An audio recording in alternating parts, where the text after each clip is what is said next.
Voici présentés et célébrés deux des ingénieurs polytechniciens parmi les plus valeureux que compte le Cameroun. L'un, Arthur Zang, est l'inventeur du cardiopathe qu'on ne présente plus.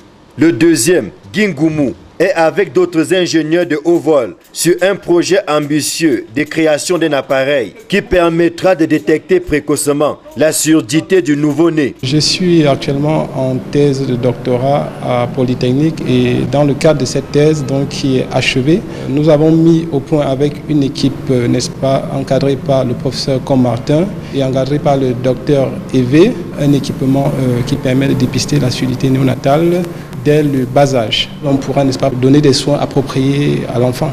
Pas moins que le centre de haute technologie de l'École nationale supérieure polytechnique de Yaoundé pour célébrer cette jeunesse qui montre aux yeux du monde que dans le domaine des TIC et à l'ère de l'économie numérique, le Cameroun a désormais son mot à dire.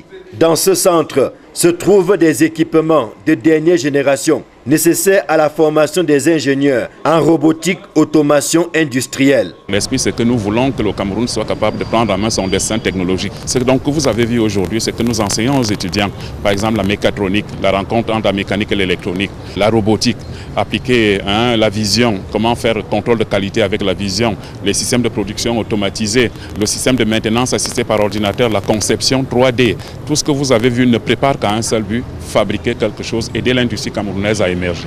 En visitant le High-Tech Center, les ministres de l'enseignement supérieur et de l'éducation de base, qu'accompagnait l'ambassadeur d'Israël, partenaire du Cameroun dans ce projet technologique, se sont réjouis de la portée de ce centre qui va permettre aux nombreux jeunes Camerounais de percer dans le secteur de la haute technologie. C'est grâce à la coopération entre le Cameroun et Israël que nous avons ce centre high-tech qui est unique en Afrique, qui permet de prototyper et de fabriquer des outils performants, grandeur nature, en un temps record, grâce au jumelage entre la mécanique et le numérique, ce qu'ils appellent la robotique ou encore la mécatronique.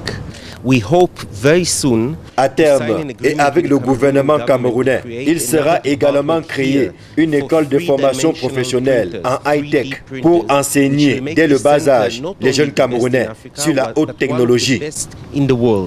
Cette célébration de la coopération israélo-camerounaise a été entachée par la mort de Shimon Peres, ancien ministre, premier ministre et président de l'État d'Israël.